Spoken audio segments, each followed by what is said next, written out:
5, 4, 3, 2, 1, 0.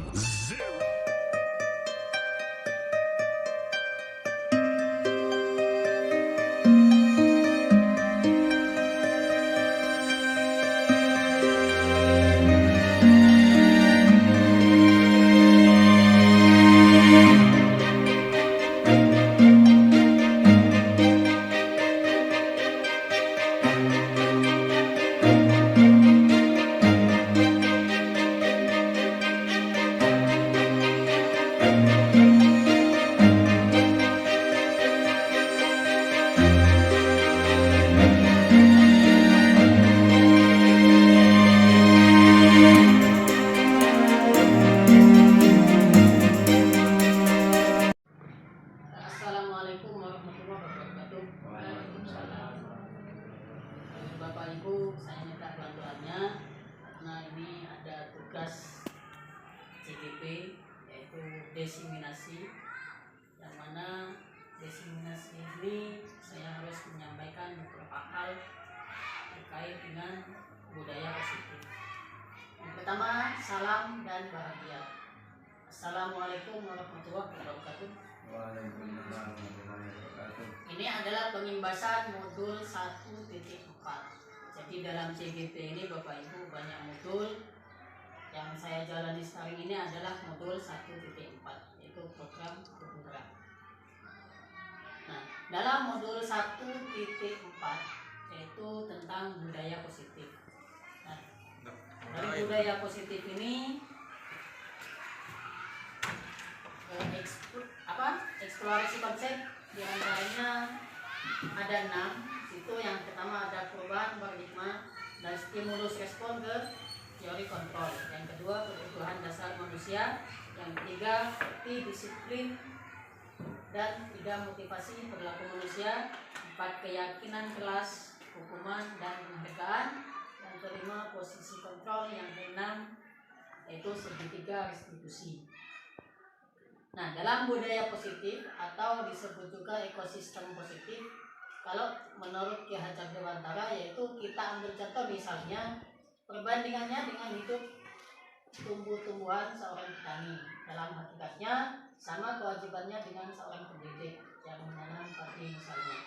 Nah, kita ibaratkan dalam mendidik anak itu Ki Hajar Dewantara mengibaratkan kita menanam padi. Misalnya hanya dapat menuntun tumbuhnya padi, dia dapat memperbaiki kondisi tanah, memelihara tanaman padi, memberi pupuk dan air, membasmi ulat-ulat atau jamur-jamur yang mengganggu hidup tanaman padi dan lain sebagainya. Nah, kita dalam mendidik anak ya seperti itu. Kita misalnya bukan hanya mentransfer ilmu, tapi kita juga dituntut untuk menuntun kepada hal-hal yang positif. Nah, yang selanjutnya yaitu kebutuhan dasar manusia. Nah, kita sebagai manusia semuanya, entah itu kita sebagai pendidik dan juga siswa sebagai peserta didik, itu ada kebutuhan dasar yang melekat pada diri masing-masing pribadi atau tiap individu, yaitu yang pertama cinta kasih atau rasa memiliki dan dimiliki. Kita sebagai manusia kita pasti memiliki cinta kasih, ya, entah terhadap sesama manusia atau manusia kepada tumbuhan atau manusia kepada kawan. Jadi cinta kasih itu pasti melekat pada diri kita. Yang kedua yaitu penguasaan semuanya. Entah kita ingin menguasai sesuatu atau kita ingin menguasai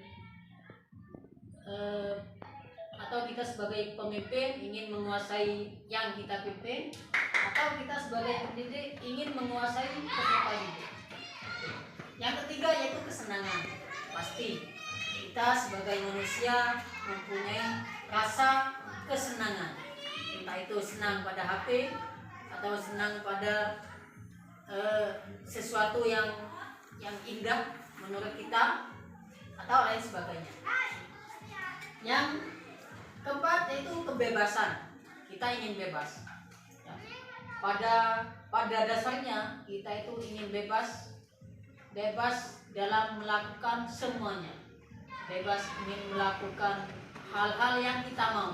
Cuman karena kita sebagai PNS, kita tidak serta-merta bebas untuk berbuat seenaknya. Kita ada aturan tentang ASN, atau ada aturan tentang kita sebagai pendidik, atau kita ada aturan hidup dalam masyarakat kita. Ada aturan desa, atau ada aturan RT, atau lain sebagainya. Nah, yang terakhir itu adalah ingin bertahan hidup, ya, ingin bertahan hidup. Kalau perlu kita ingin hidup selamanya, ya. Tapi karena Allah sudah menakdirkan takdir kita, yaitu kita bertahan hidup sampai Allah yang menentukan nantinya. Nah, perubahan paradigma itu dari stimulus respon ke teori kontrol. Nah, pertanyaannya, bisakah kita mengontrol seseorang? Nah, kalau menurut stimulus respon, kita mencoba mengubah orang agar berpandangan sama dengan kita. Nah, maunya kita sebagai manusia, sebagai pribadi, kita mau mengubah orang sesuai dengan kemauan kita. Itu kalau menurut stimulus respon. Tapi kalau menurut teori kontrol, kita berusaha memahami pandangan orang lain tentang dunia. Jadi yang kedua, menurut stimulus respon, perilaku buruk dilihat sebagai suatu kesalahan. Kalau menurut teori kontrol, semua perilaku memiliki tujuan, entah itu tujuan yang positif atau tujuan yang negatif. Yang ketiga, stimulus respon, orang lain bisa mengontrol saya. Menurut teori kontrol, yaitu hanya Anda yang bisa mengontrol diri Anda. Jadi menurut stimulus respon, orang lain bisa mengontrol saya. Dalam hal ini, mohon maaf, saya sebagai anak buah di sini, di lembaga ini, menurut stimulus respon, saya bisa dikontrol oleh orang lain. Jadi saya bisa dikontrol oleh kepala sekolah. Tapi kalau menurut teori kontrol, itu Anda tidak bisa mengontrol orang lain. Jadi saya tidak bisa mengontrol orang lain. Nah, yang selanjutnya, stimulus respon pemaksaan ada pada saat rujukan gagal. Kalau menurut teori kontrol, yaitu kolaborasi dan konsensus menciptakan pilihan-pilihan baru. Yang terakhir yaitu model berpikir menang atau kalah. Jadi kalau teori kontrol, model berpikir menang-menang. Jadi tidak ada kalah, yang pasti harus menang. Nah, yang selanjutnya kita berbicara tentang disiplin. Apakah makna disiplin? Nah, disiplin itu berasal dari bahasa Latin, yaitu disciplina, yang artinya belajar. Jadi disiplin itu artinya belajar. Mana asal dan kata ini berkonotasi dengan disiplin? Jadi dari murid-murid Socrates dan Plato. Jadi ini menurut Socrates dan Plato. Yang kedua, disiplin jadi membuat orang menggali potensinya menuju sebuah tujuan apa yang dia hargai. Yang selanjutnya, namun dalam budaya kita, makna kata disiplin telah berubah menjadi sesuatu yang dilakukan seorang pada orang lain untuk mendapatkan kepatuhan. Jadi yang selama ini kita terapkan pada peserta didik, yaitu bagaimana peserta didik supaya mendapat kepatuhan. Yang terakhir, kecenderungan umum adalah menghubungkan kata disiplin dengan ketidaknyamanan, bukan dengan apa yang kita hargai atau pencapaian suatu tujuan kuliah. Nah, berikutnya ada sebuah teori untuk mewujudkan sebuah kedisiplinan, yaitu teori motivasi perilaku manusia.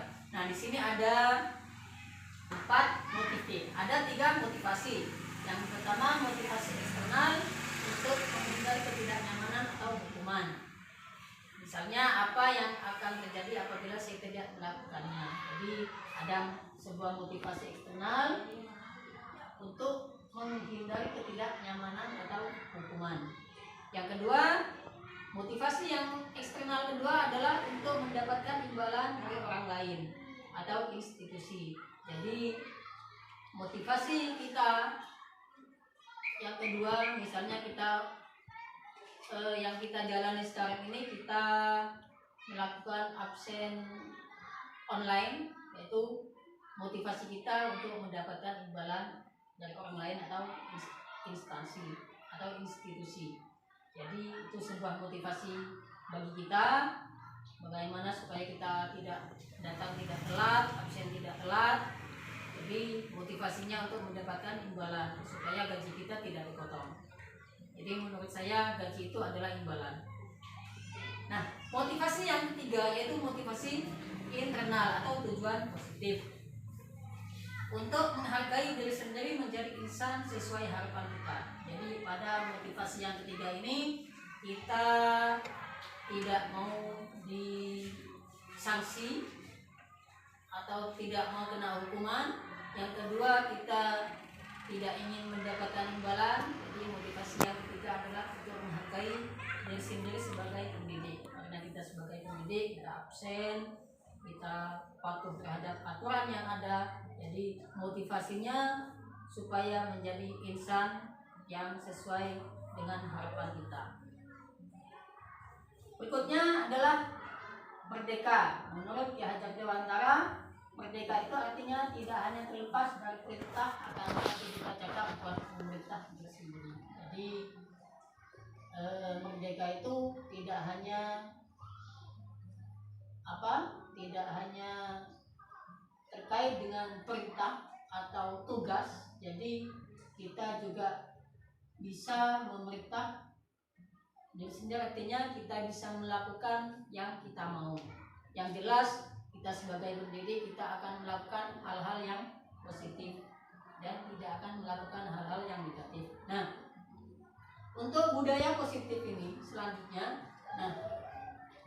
langkah awal karena kita sebagai pendidik untuk mewujudkan budaya positif, kita mulai dari lingkup yang paling kecil, yaitu lingkup kelas dulu. Jadi bagaimana kita menerapkan budaya positif, paling tidak kita mulai dari kelas kita terlebih dahulu, ya.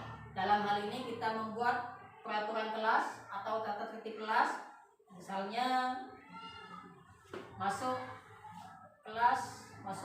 ruangan jam 7 misalnya, atau dilarang membuang sampah sembarangan, itu juga masuk dalam peraturan kelas. Atau setiap mau masuk kita harus mengetok pintu dulu, atau kita mengucapkan salam dulu. Tuh. Jadi kalau peraturan kelas itu sudah dipatuhi bersama, ya, yang jelas tentunya peraturan kelas itu bukan hanya berlaku buat peserta didik, tapi juga kita sebagai pendidik. Jadi di sini kita bukan hanya memerintah, tapi kita mengajak. Ya, kalau perlu kita kasih contoh dulu, misalnya kita mau buang sampah, kita praktekkan, ini loh saya Pak Guru buang sampah di tempat sampah misalnya. Itu yang peraturan kelas.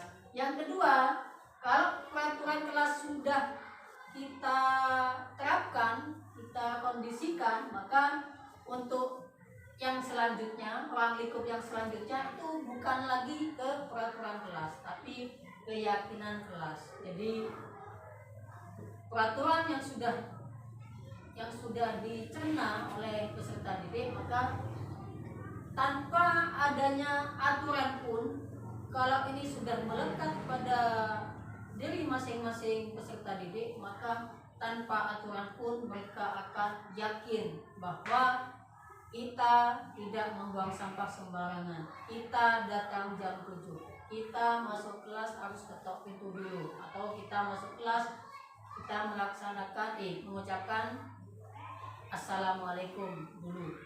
Jadi tanpa aturan tertulis pun mereka akan melaksanakan hal-hal itu semua. Nah, kalau sudah peraturan kelas sudah ada dan sudah melekat menjadi keyakinan kelas, maka saya yakin semua aturan ini, semua tata tertib ini yang sudah dicermati, yang sudah dijalankan tanamkan, yang sudah ada di benak mereka, maka saya yakin lingkungan positif akan tercapai, akan tercipta.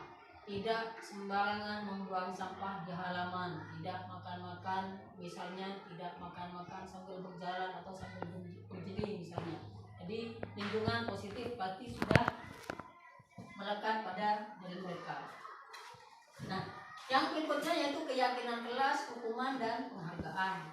Mengapa tidak peraturan saja, mengapa harus keyakinan kelas? Nah, yang pertama, mengapa kita memiliki peraturan harus menggunakan helm bila mengendari kendaraan roda 2?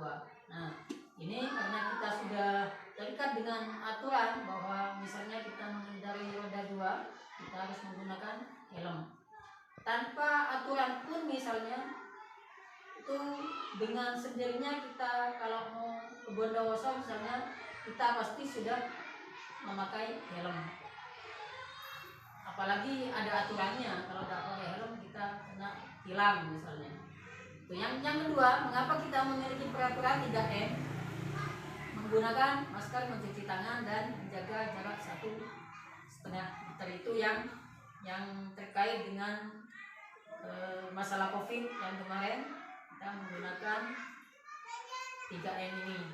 Jadi kalau sekarang ini sepertinya sudah tidak berlaku lagi.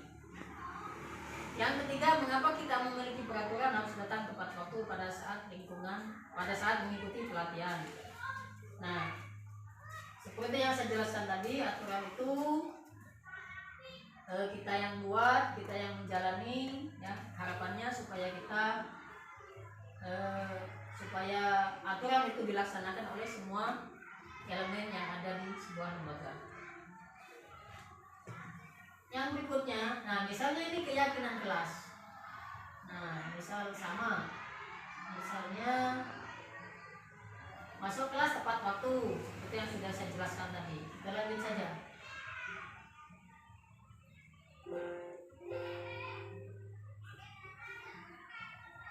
Nah, kalau kita berpijak pada peraturan, tapi kalau keyakinan kelas itu sudah lain lagi. Jadi kalau peraturan selalu misalnya aturannya kembalikan buku pada tempatnya. Misalnya di perpustakaan ini, kalau kita mengambil buku kita harus mengembalikan ke tempatnya.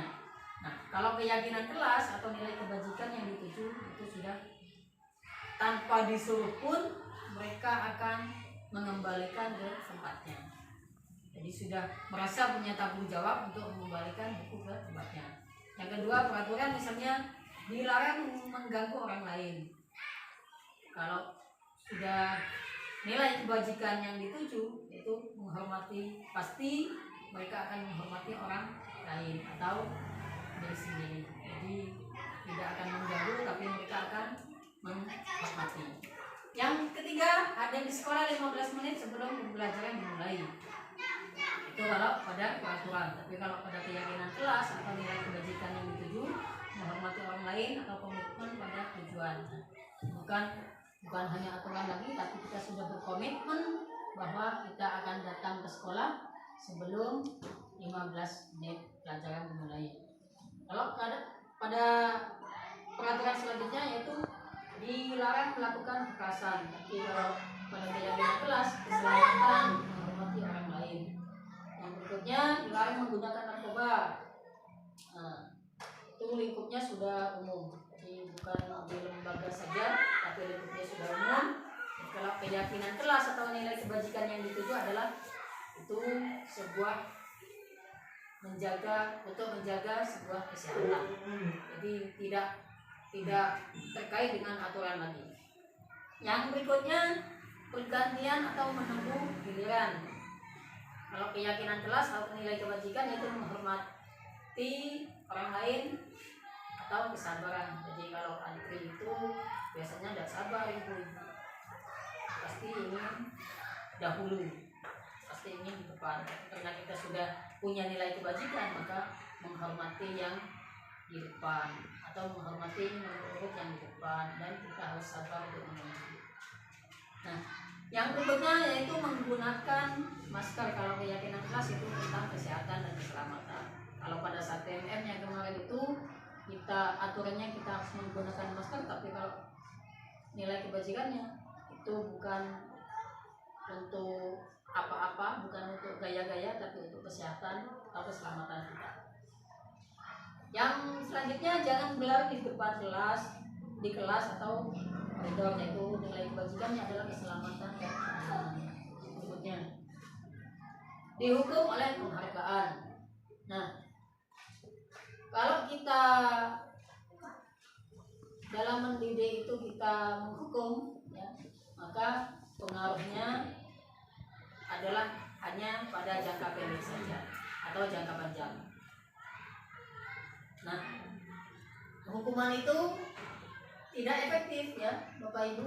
Yang jelas itu tidak efektif bagi peserta didik. Nah, yang berikutnya yaitu tindakan bawah atau hukuman atau sanksi atau konsekuensi. Nah, misalnya kita melihat peserta didik yang salah, misalnya, nah, kalau dulu atau mungkin sekarang masih berlaku, misalnya mencatat 100 kali dalam buku kalimat ini, saya tidak akan terlambat lagi, misalnya saya tidak akan datang ke sekolah terlambat lagi, misalnya.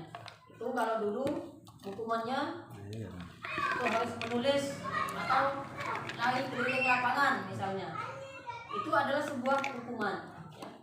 Itu sudah sebuah hukuman dan itu tidak diperbolehkan pada era sekarang ini. Yang berikutnya, murid diminta untuk push up, misalnya. Itu juga hukuman, ya. Menggantikan kertas tugas teman yang telah dicoret-coret, misalnya. Ini adalah sebuah sanksi atau hukuman dan juga konsekuensi. Nah, berikutnya perbedaan hukuman dan sanksi atau konsekuensi. Kalau hukuman sesuatu yang menyakitkan harus terjadi, misalnya ada siswa kita yang berbuat salah, kita menyangsi mereka tobi, misalnya dicubit, kan? Konsekuensinya sesuatu yang harus terjadi, itu adalah sesuatu yang harus terjadi. Berikutnya, nah, berikutnya ada 5 posisi kontrol. Nah, posisi kontrol ini yang pertama adalah penghukum, ya. Yang kedua, pembuat orang lain merasa bersalah. Yang ketiga, teman. Yang keempat, pemantau. Yang kelima, manajer. Nah, 5 posisi kontrol ini ibaratkan kita jadi pribadi yang memiliki ini. Kita sebagai guru memiliki jiwa hukum, ya. Kalau ada siswa kita yang salah, kita pasti menghukum. Nah, misalnya kalau berbuat, ya, kalau berbuat berarti menunjuk-nunjuk, kamu ini suka memukul temannya, misalnya. Kamu ini malas, misalnya. Tapi kalau yang seharusnya kita laksanakan adalah bagaimana kita membuat orang itu merasa bersalah. Kita harus berusaha bagaimana orang yang peserta didik yang salah tadi kita upayakan supaya mereka punya rasa bersalah. Bagaimana caranya? Kita kasih ceramah dulu. Kamu itu tidak boleh, kamu itu tidak boleh memukul temannya, kamu itu tidak boleh seenaknya, misalnya. Itu yang harus kita lakukan. Atau kita berlaku sebagai teman, ya. Berlaku sebagai teman bagi peserta didik yang melaksanakan kesalahan tadi. Nah, misalnya membuat alasan-alasan. Ayolah, jangan membuat kesalahan. Ayolah, harus datang tepat waktu, misalnya. Nah, itu kita berlaku sebagai teman. Nah, kalau kita sebagai pemantau, ya, kita menghitung dan mengukur kesalahan mereka, apa peraturannya, misalnya. Kan sudah ada itu aturannya. Kamu tidak boleh datang terlambat, atau kamu mukul misalnya, lelak-nyalaan gitu ya, itu sebagai pemantau. Nah, kalau kita sebagai manajer di sini, kita mengajukan pertanyaan-pertanyaan, misalnya apa yang kita yakini, apa yang bisa kerjakan untuk memperbaiki masalah ini, ya. Kamu harus meyakini dulu apa.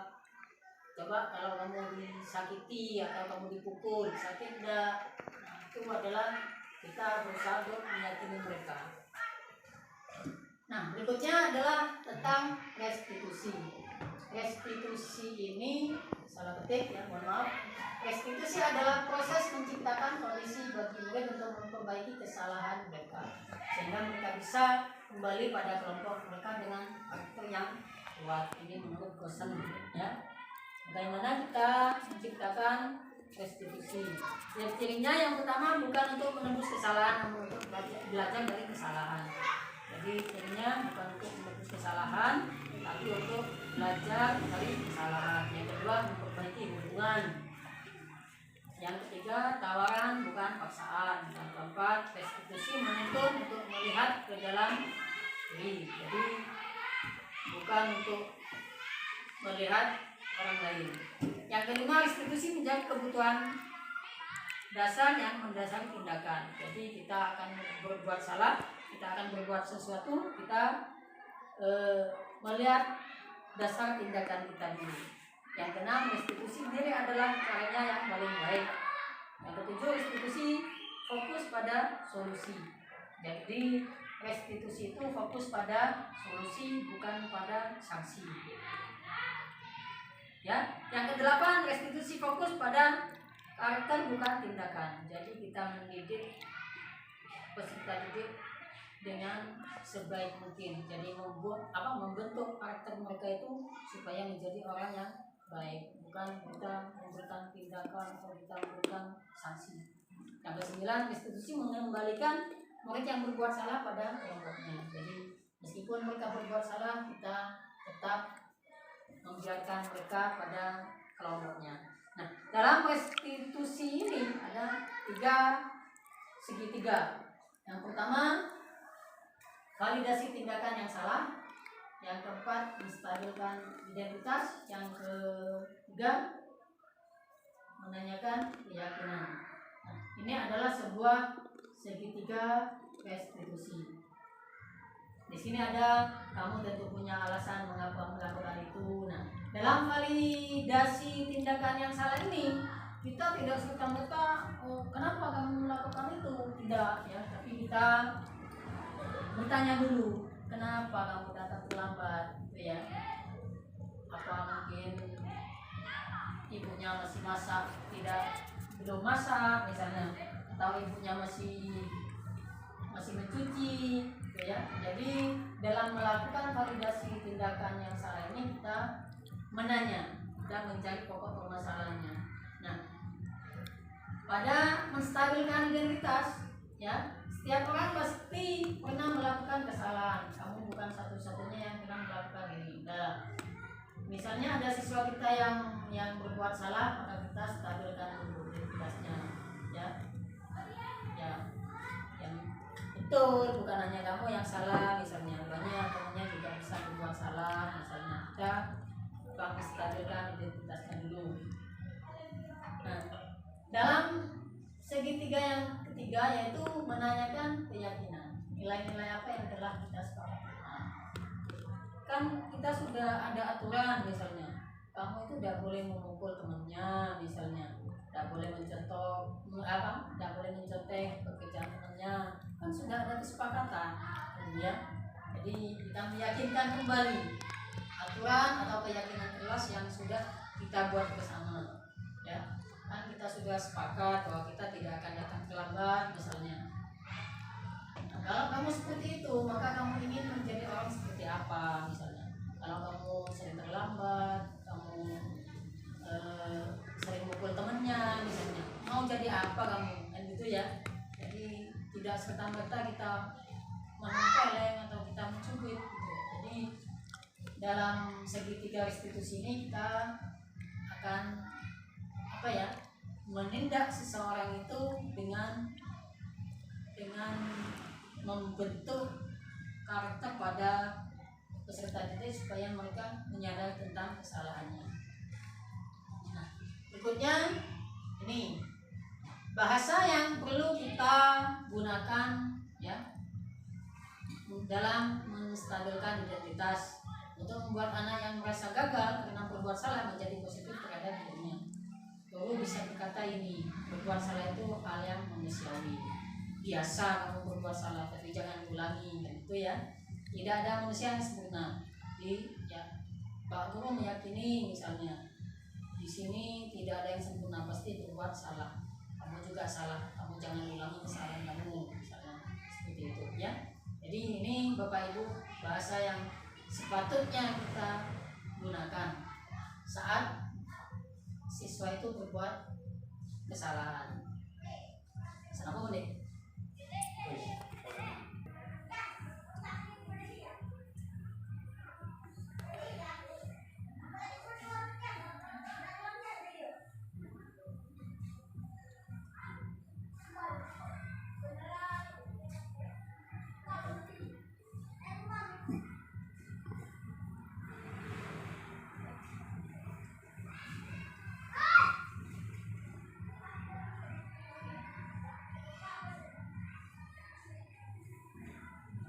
Nah, dalam validasi tindakan yang salah, lanjut deh. Dalam selanjutnya yaitu validasi tindakan yang salah. Nah, kita sebagai pendidik bisa menggunakan kata-kata ini. Ya, kamu bisa saja kan melakukan hal yang berbeda, tetapi kamu tidak melakukan gitu ya. Misalnya, ya kamu bisa melakukan itu, tapi kan kamu bisa tidak melakukan itu. Misalnya, kamu bisa mencuri sebenarnya, tapi kan kamu bisa tidak mencuri. Kamu kan bisa memukul temannya bisa, tapi kan sebaiknya kamu bisa juga tidak memukul temannya. Tidak melakukan itu kan kamu bisa kan gitu. Nah, kamu pasti punya alasan mengapa melakukan itu. Misalnya kita ada peserta didik yang memukul temannya, apa alasannya? Ya, kan begitu pasti. Anu Pak, saya dipukul misalnya, saya dicaci maki misalnya. Itu kan mereka pasti punya alasan. Apa yang penting bagi kamu? Nah, kalau kamu membalas misalnya, kamu dicaci maki, kamu terus mukul, nah, penting enggak buat kamu? Apa pentingnya kan gitu? Ya Pak, saya puas misalnya kalau sudah mukul teman atau membalas teman, saya sudah puas. Pasti mereka punya alasan. Jadi mereka berbuat itu pasti ada kepuasan tersendiri ya. Yang jelas kalau dia dipukul pasti dia akan memukul, itu puas ya. Justru dia dipukul, justru dia diam, tidak, pasti akan membalas. Anu Pak, ini pasti punya alasan mereka. Nah, kita bisa menggunakan bahasa ini dalam memvalidasi tindakan yang salah. Yang ketiga itu menanyakan keyakinan. Kita sebagai pendidik sama, kita bisa menggunakan kata-kata seperti ini. Apa nilai yang kita percaya di kelas? Kamu salah berbuat itu kan sudah ada aturannya yang sudah kita sepakati. Misalnya tidak boleh saling mukul, tidak boleh saling mencaci misalnya. Jadi kita bisa membalikan semua ini dengan pertanyaan-pertanyaan seperti ini. Yang terakhir Bapak Ibu, nah dari sekian pemaparan yang saya sampaikan, ini ada sebuah refleksi ya buat Bapak Ibu.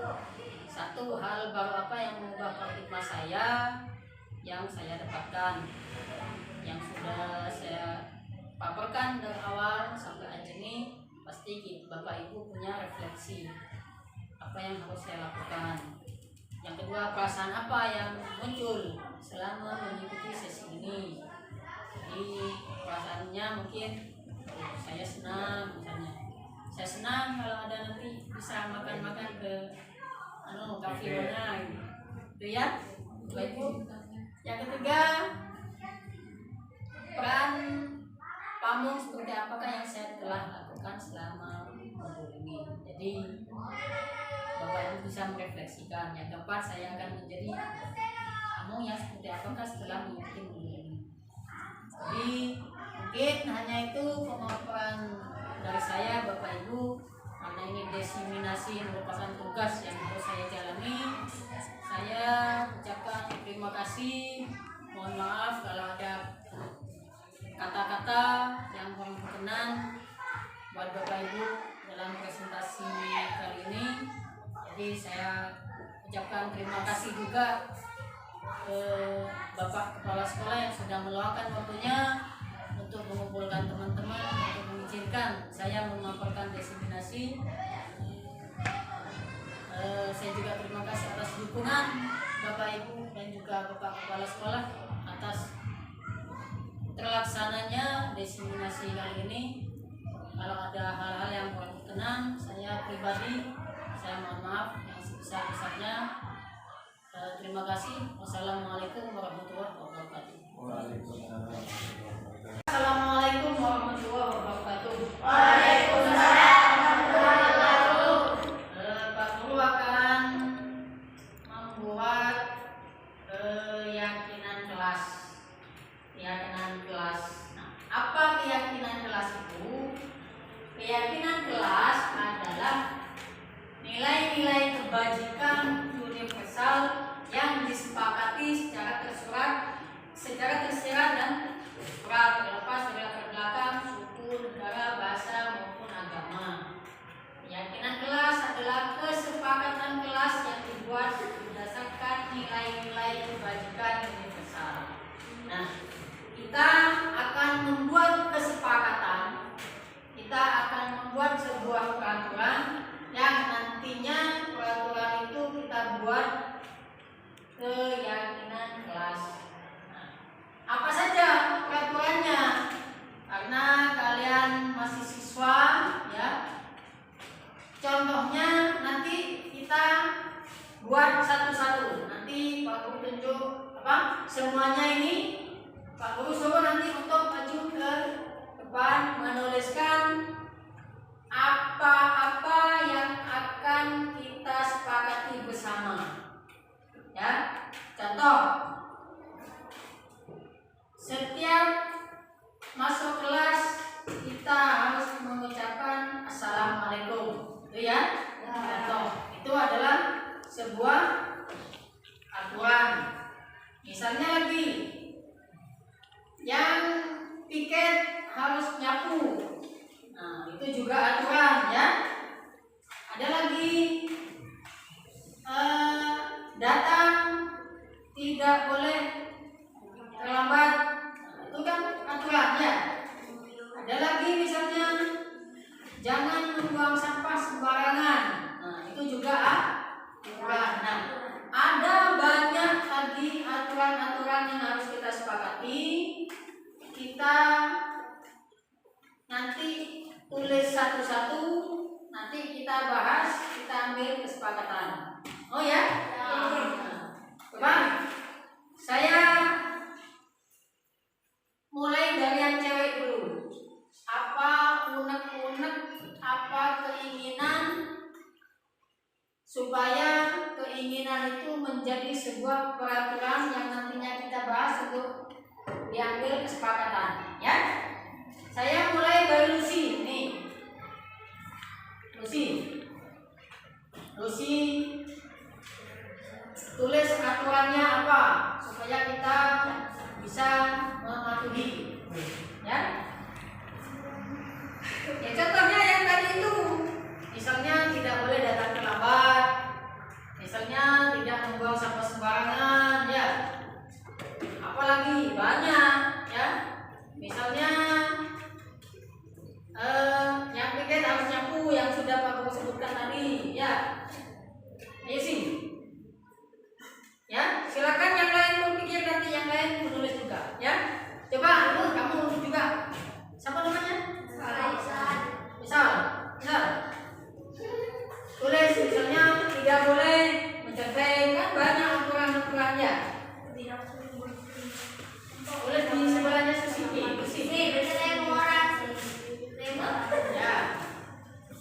Ini dah.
spasi.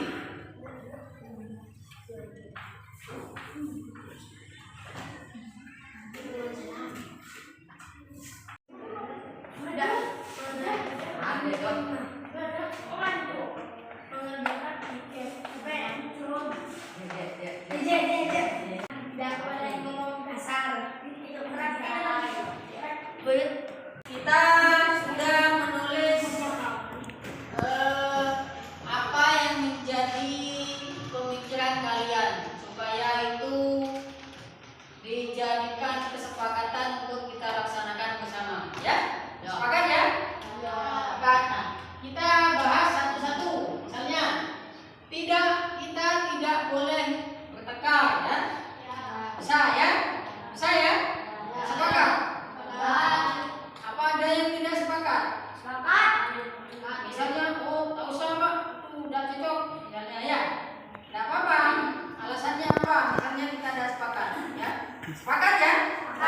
Sepakat. Berarti ini bisa dijadikan aturan. Nah, yang kedua, tidak boleh terlambat. Nah, sepakat ya? Nah, datang masuk kelas tidak boleh terlambat. Masuk jam 7 harus sudah masuk ke kelas. Sepakat ya? Ya. Yang kedua, yang ketiga, tidak boleh mencontek. Nah, tidak boleh mencontek saat ujian, saat ulangan, ya. Sepakat ya? Ya. Kesepakatan yang ketiga. Yang keempat, mengerjakan tiket kelas. Nah, yang tiket kelas supaya dikerjakan tugasnya, ya. Sepakat ya? Nah, yang nyapu silakan nyapu, yang menghapus papan silakan menghapus papan, yang merapikan mejanya Pak Guru ini silakan dirapikan, ya. Yang membersihkan atau merapikan buku-buku itu ya, tiket sepakat ya? Nah, mengerjakan tiket kelas. Nah, selanjutnya tidak boleh melupakan PR. Nah, ini maksudnya kalau ada tugas kita harus mengerjakan, tidak ada alasan lupa Pak, lupa lu, gitu ya? Ya? Sepakat ini? Kalau misalnya tidak sepakat, tidak usah, tidak apa-apa. Ya? Berarti kita sepakat untuk kita selalu mengerjakan PR atau pekerjaan rumah dan harus dikumpulkan, ya. Tidak boleh lupa. Misalnya lupa tidak membawa, itu tidak boleh, ya. Nah, yang berikutnya tidak boleh ngomong kasar. Nah, ini bagus. Siapa ini yang nulis nih? Bagus nih. Tidak boleh ngomong kasar kepada siapa? Guru. Kepada semuanya, ya. Kepada teman, kepada guru. Tidak boleh ngomong kasar. Kita harus ngomong yang halus, yang bagus, gitu ya. Nah, baik antar sesama teman, laki, perempuan, dan juga kepada bapak dan ibu guru yang ada di kelas ini. Bagus ini. Nah, yang selanjutnya harus datang tepat waktu. Nah, sama dengan yang tidak boleh terlambat tadi. Ini tidak usah, ya, karena sudah ada ini, tidak boleh datang terlambat, ya. Ya betul juga, harus datang tepat waktu. Betul. Ini sama dengan yang tidak boleh terlambat. Berikutnya, tidak boleh membuang sampah sembarangan. Nah, ini penting, ya, untuk menjaga kebersihan kelas kita, ya. Kita tidak boleh membuang sampah sembarangan. Ini harus kita taati supaya kelas kita tidak kotor, ya. Nah, yang berikutnya tidak boleh mencoret bangku. Nah, ini bagus, ya. Ini bangkunya kotor nih. Siapa nih yang mencoret-coret nih?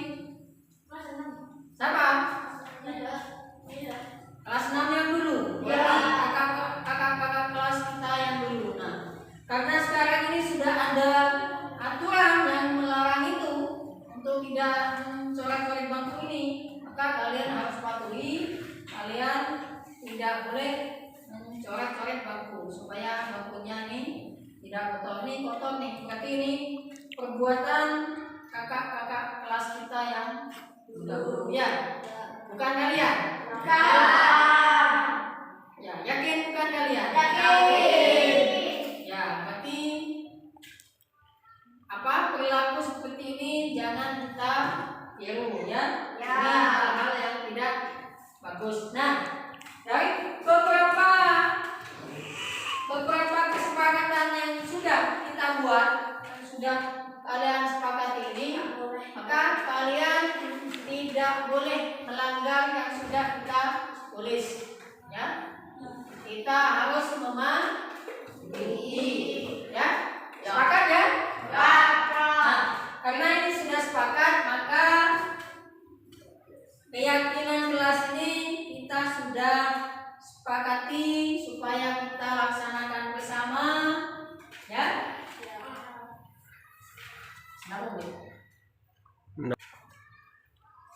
Boleh. Nah, selanjutnya karena kesepakatan ini sudah kita tulis, kita buat, maka kita harus melaksanakan, kita tidak boleh melanggar. Sepakat ya? Sepakat. Nah, mudah-mudahan aturan ini kita mendapatkan ridho Allah supaya kedepannya aturan ini dapat kita laksanakan sesuai dengan keinginan kita masing-masing ya. Yang kita sudah tulis di papan tadi, yang sudah kita buat, kita sepakati, kita laksanakan dengan baik supaya hal-hal yang tidak kita inginkan tidak terjadi. Ya mungkin hanya itu pemaparan dari Pak Guru ya. Mudah-mudahan apa yang kita pelajari sekarang ini, kita buat aturan ini, kita buat kesepakatan ini akan bermanfaat dan berkah buat kita semua ya.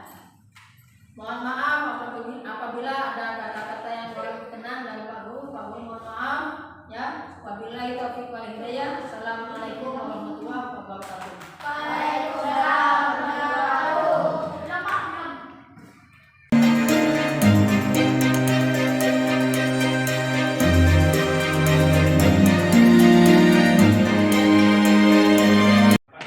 Guru yang saya hormati, saya mohon waktu barang sebentar 2 bentar untuk mengungkap rasa setelah saya mengikuti sesi diseminasi dari Pak Iman, salah satu CGP kita yang ada di sekolah kita kali ini. Mohon maaf, ini hanya sebatas introspeksi diri. Semoga membuat kita lebih baik lagi, bukan kita menunjuk ya, tetapi introspeksi diri. Saya sampaikan Pak Niman, terima kasih tiada hingga, berarti secara tidak langsung jenengan sudah menjadi kepanjangan saya yang khusus di sini sebagai manajer untuk mengingatkan kita semua. Mengapa tanpa saya harus menyampaikan, tapi sudah disinggung bahwa kita harus bertindak begini dan semoga ini tidak sebatas teori. Jadi ada implementasinya yang dalam bentuk nyata. Semoga kedepannya lebih baik lagi. Terus poin yang kedua yang saya tanda petik Pak Iman, ayolah kita saling asuh bahasa saya. Kita saling mendukung dalam hal keberhasilan kesuksesan lembaga kita dalam diri kita, dalam lembaga kita yang kita cintai ini. Bukan menunjuk perorangan, bukan keberhasilan saya, bukan kerja Pak Niman, bukan, tapi demi lembaga kita SDIK ini kedepannya lebih maju lagi. Terus hal yang tidak kalah pentingnya yang saya tertarik itu tadi, manusia itu tidak ada yang sempurna, pasti ada kesalahan. Dan kesalahan manakala sudah diingatkan, sudah ditunjukkan, ayolah kita kembalikan restitusi tadi dengan bahasa yang halus, tidak menyinggung perasaan, tapi rasanya kok mustahil untuk tidak tersinggung. Nah, ini tanda petik saya garis bawahi boleh tersinggung tapi jangan berlarut-larut sampai ke arah tidak saling menyapa seperti yang sudah pernah kita alami gitu ya. Hal yang perlu kita koreksi langsung tadi karena Pak Heri tidak mulai dari awal, jadi tidak tahu aturan mainnya, bahwa kita Pak Niman yang mengadakan sosialisasi tadi diseminasi tadi adalah disunting sehingga dengan ngomong dengan sikap yang ini sudah menjadi kebiasaan Pak Heri. Satu contoh ya, bermain HP ini kan yang mohon dengan hormat untuk dikurangi, meskipun itu nanti masih ada disikapi di cut apa istilahnya. Terus lagi berbicara di luar konteks ini berarti kan juga mengurangi tingkat keakuratan Pak Iman yang action di sana. Tidaklah kalah pentingnya lagi Pak Eri, mohon dengan hormat Pak Eri untuk tidak tersinggung ya di depan melampaui batas meja Pak Eri. Kaki saya memang panjang Pak, bagaimana lagi Pak? Seperti itu ya. Ini sifatnya hanya introspeksi diri. Terima kasih Pak Iman atas paparannya. Semoga tidak sebatas teori dan berdampak, benar-benar berdampak adanya Pak Iman terus di dalam CBP dan semoga mencapai titik GP dan tidak menutup kemungkinan juga yang lain bisa tertular. Kiranya itu yang bisa saya sampaikan. Terima kasih teman-teman. Maaf dari semua pihak ada yang kurang berkenan. Wassalamualaikum warahmatullahi wabarakatuh. Waalaikumsalam. Tepuk tangan buat Pak Iman.